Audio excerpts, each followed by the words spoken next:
Kata Nabi SAW, termasuk orang, makna hadisnya termasuk orang yang disegerakan siksaannya atau orang yang buruk di sisi Allah. Orang yang terang-terangan dalam berbuat dosa. Lalu kata Nabi SAW, dan termasuk terang-terangan dalam berbuat dosa adalah menceritakan apa yang sudah dia lakukan. Jangan ceritakan, tutupi. Pernah saya jelaskan bahkan dalam masalah rumah tangga pun, tidak usah antum sebagai suami tanya atau sebagai istri nanya, dulu masa lalunya gimana, cerita dong. Terus kalau dia bilang, iya saya pernah pacaran sama 100 orang, gimana? Antum gak bisa tidur malam itu. Untuk ini orang sekarang depan mata saya, ini istri saya, ini suami saya, udah selesai ini loh sekarang. Nikmatin saja. Tugas antum jadi suami, antum jadi istri, itu hanya sampai ajal datang. Selebihnya gak ada urusan kita. Kan begitu. Ibnu Qayyim rahimahullah berkata, dalam buku beliau yang masyhur Ad-Da' wad-Dawa di halaman 70 ya, kurang lebih terjemahannya, jika dosa semakin bertambah, maka akan menutupi hati pemiliknya. Jadi kalau dosa itu dia buat nih, kemudian dia ridho, dia ulangi lagi, dia nikmati dosa itu. Akhirnya dia tidak sadar sebenarnya.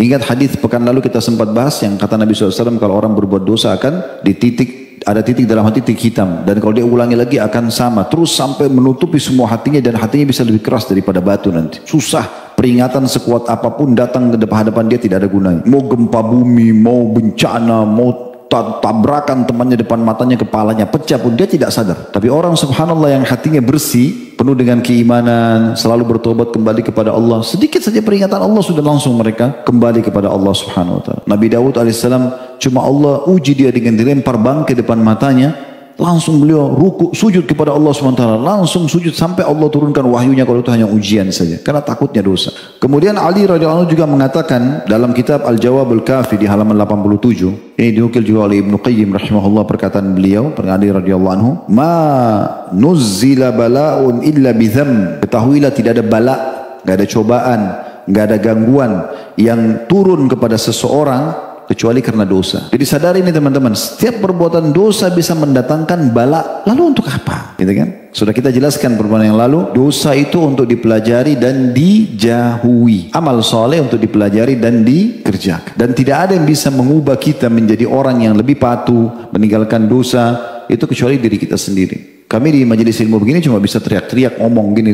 pakai mikrofon, antum dengar, antum sendiri yang tentukan. Harus kita ubah diri kita menjadi orang yang lebih baik, dan tidak usah peduli dengan perkataan orang. Sering saya katakan itu. Kata beliau, manuzzila bala'un illa bidzam, tidak ada bala yang turun Allah datangkan kepada seseorang kecuali karena dosa. Wala rufi'a bala'un illa bitaubah, dan ketahuilah tidak ada yang bisa mengangkat bala, ujian apapun. Jadi teman-teman yang hadir sini punya merasa ada ujian dalam dirinya, antum mau angkat itu, ini wasiat Ali.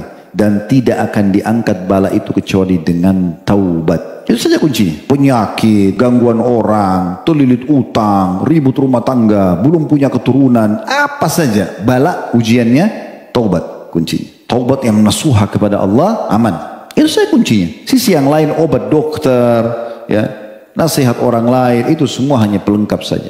Intinya itu. Ibnu Qayyim juga mengatakan di antara akibat dari berbuat dosa adalah mendatangkan musibah atau bencana. Di antara akibat dari berbuat dosa adalah mendatangkan musibah. Oleh karena itu, hilangnya sebuah nikmat dari seorang hamba adalah karena dosa. Jadi kata beliau, di antara akibat berbuat dosa adalah mendatangkan bencana, dan juga hilangnya sebuah nikmat dari seorang hamba adalah akibat dosa. Diambil dari kitab Al-Jawab Al-Kafi di halaman 87. Karena semua musibah penyebabnya dosa. Tidak ada yang bisa antum nisbatkan keburukan semuanya kecuali dosa. Semua masalah dosa masalahnya. Udah selesai. Itu aja. Semua masalah, kecil atau besar, dosa.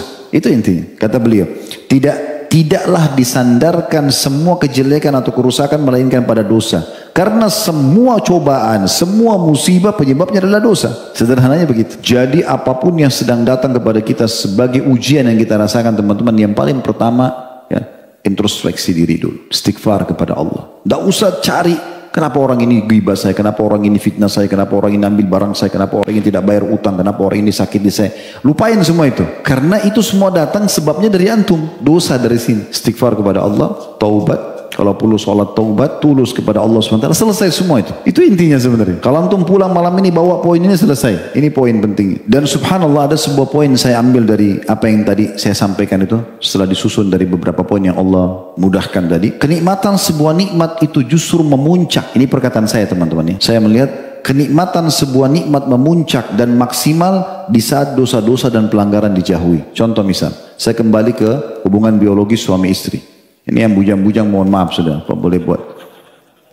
Ya. Jadi kalau orang hubungan suami istri misalnya di sini yang sudah berumah tangga rasakan kenikmatan. Kenikmatan itu akan memuncak dan bertambah di saat antum jauhi dosa. Coba antum muhasabah, introspeksi diri, apa nih masalahnya? Ada dosa nggak yang saya lihat? Dari tontonan, dari hal yang didengar, dari jaman tangan, dari pekerjaan. Coba antum muhasabah. Kalau antum bisa perbaikin itu, kenikmatannya akan memuncak, akan lebih naik lagi, lebih nikmat lagi. Allah datangkan di situ. Antum heran, loh kok bisa ya pasangan saya lebih puaskan saya, kok bisa? Itu Allah datangkan. Kenikmatan makanan, kenikmatan minuman, kenikmatan kedudukan, kenikmatan semuanya itu akan memuncak di saat antum jauhi dosa. Luar biasa puncaknya itu.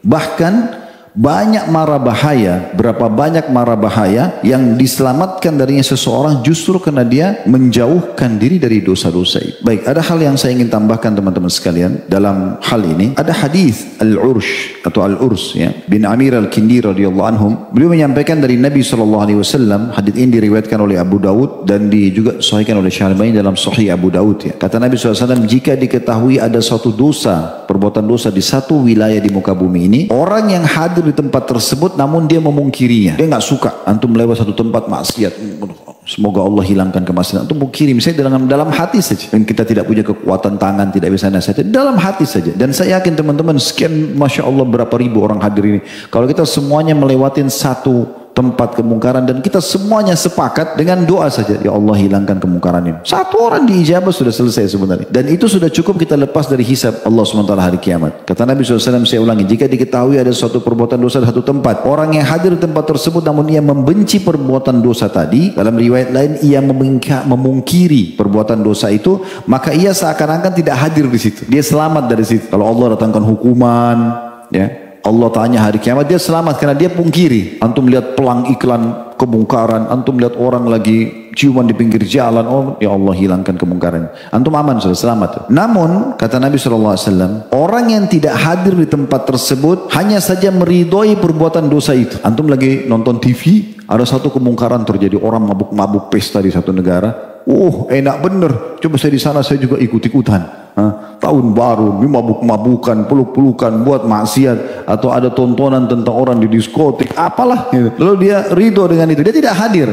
Kata Nabi SAW, ya. Dan bila ada orang yang tidak hadir di tempat dosa itu, namun meridhoi perbuatan dosa tersebut, maka ia sama seperti orang yang hadir di tempat itu. Jadi memang kita betul-betul, kita pun tidak lakukan, tidak boleh kita ridho orang lain lakukan.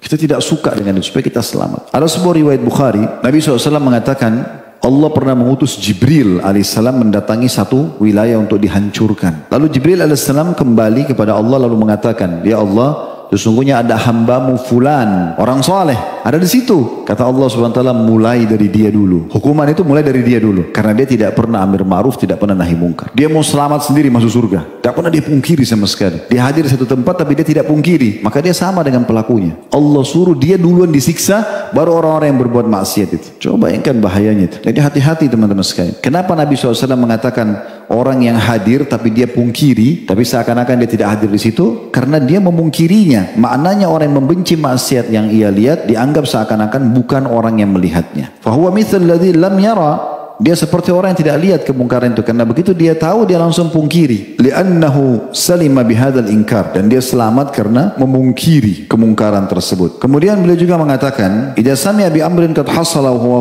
ghaibun anhu, jika seorang mendengarkan suatu perkara maksiat yang telah terjadi, walakinnahu a'jabahu kana kaman syahidah, tapi dia kagum dengan maksiat itu, maka sama dengan orang yang melihatnya, menyaksikannya. Li'annahu radiya bil amr munkar, karena dia ridho dengan perbuatan mungkar itu. Wa radiya bil amr muharram, dan dia ridho dengan perbuatan yang telah Allah haramkan. Fahuwa bihadzal ridha wa bihadzal farah was surur, maka dia dengan keridhoannya itu dan kegembiraannya itu, lihusulihi ragma gaibati kalladhi hadara au syahid, dengan kegembiraannya itu, dengan keridhaannya itu ya, yang dia rasakan, yang dia pertahankan, maka walaupun dia tidak hadir di situ, sama saja kalau dia sedang hadir. Maka ini poin penting sekali untuk digarisbawahi.